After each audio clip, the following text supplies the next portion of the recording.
Iran, Israel और US का war चल रहा है, उसका पूरा भार जनता को ना महसूस करना पड़े, खास करके उस समय पर जब हर चीज़ की महंगाई बढ़ती जा रही है, महंगाई की किल्लत हो रही है। चाहे वो एलपीजी गैस सिलेंडर की किल्लत हो, चाहे उसमें बढ़ोतरी हो, दामों में बढ़ोतरी हो, और अब फ्यूल सरचार्ज जो इंडिगो लगा रही है, कुछ दिन पहले एयर इंडिया ने भी अनाउंस किया था।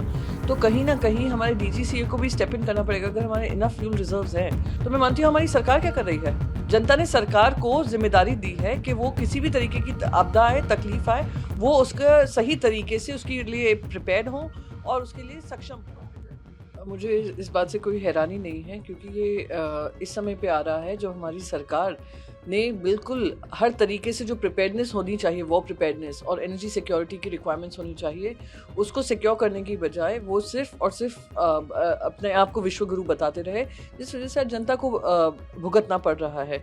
चाहे वो एलपीजी गैस सिलेंडर की किल्लत हो, चाहे उसमें बढ़ोतरी हो, दामों में बढ़ोतरी हो, और अब फ्यूल सरचार्ज जो इंडिगो लगा रही है, कुछ दिन पहले एयर इंडिया ने भी अनाउंस किया था। तो कहीं ना कहीं हमारे डीजीसीए को भी स्टेप इन करना पड़ेगा। अगर हमारे इनफ फ्यूल रिजर्व्स हैं, डीजीसीए को भी स्टेप इन करना पड़ेगा कि इसका पूरा जो भार है, जो ईरान, इजराइल और यूएस का वॉर चल रहा है, उसका पूरा भार जनता को ना महसूस करना पड़े, खास करके उस समय पर जब हर चीज़ की महंगाई बढ़ती जा रही है, महंगाई की किल्लत हो रही है। तो this shows the ill preparedness of the government and ill preparedness of a policy in case of economic disruption. अगर विपक्ष इतना मजबूत है कि पूरे देश भर में लाइन लगा सकता है, देश भर में कमी पैदा कर सकता है, तो मैं मानती हूँ हमारी सरकार क्या कर रही है। जनता ने सरकार को जिम्मेदारी दी है कि वो किसी भी तरीके की आपदा आए, तकलीफ आए, वो उसका सही तरीके से उसके लिए प्रिपेयर्ड हो और उसके लिए सक्षम हो। पर हम देख रहे हैं किस तरीके से यूएस लगातार बोल रहा था ईरान पे कोई कार्रवाई होगी। हम इजराइल प्रधानमंत्री वॉर शुरू होने से 2 दिन पहले पहुंचे हैं, फिर भी अगर आपकी तैयारी नहीं है, जिस वजह से जनता को ये भुगतना पड़ रहा है। आपने इमरजेंसी कानून लगाया है, विपक्ष ने नहीं लगाया है।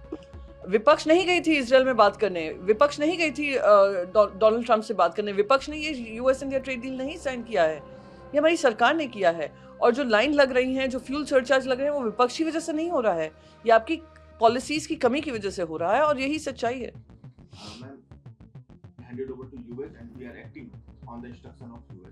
बिल्कुल, जिस तरीके से जब India US interim trade deal का अनाउंसमेंट हुआ, डोनाल्ड ट्रंप लगातार कह रहे थे कि इंडिया ये मान गया है कि वो रशिया से तेल नहीं खरीदेगा।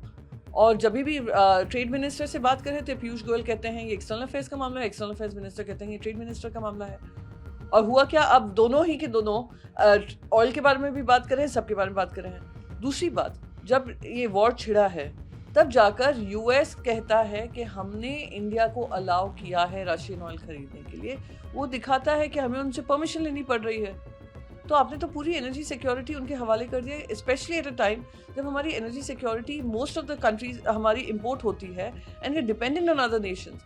अब ये कहाँ से खरीदें, कैसे खरीदें, किस भाव में खरीदें, कब खरीदें, कितना क्वांटिटी खरीदें, वो देश की जिम्मेदारी होती है, देश की सरकार की जिम्मेदारी होती है, और ना कि अमेरिका हमें बताएगा कहाँ से खरीदना है, कब खरीदना है, कितने दिनों के लिए खरीदना है, किस दाम पे खरीदना है।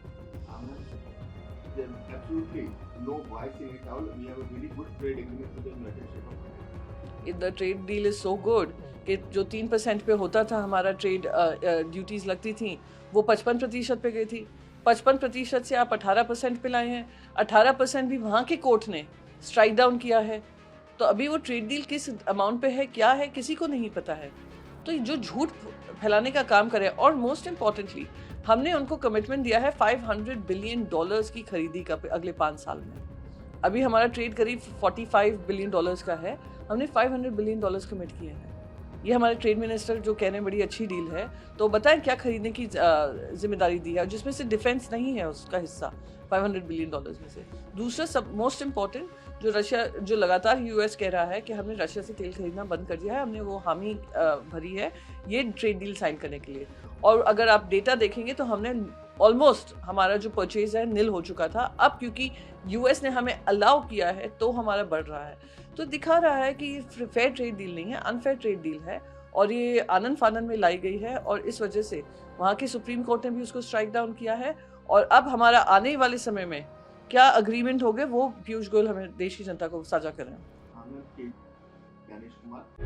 प्रभातखबर.com, विश्वास वही, रफ्तार नहीं।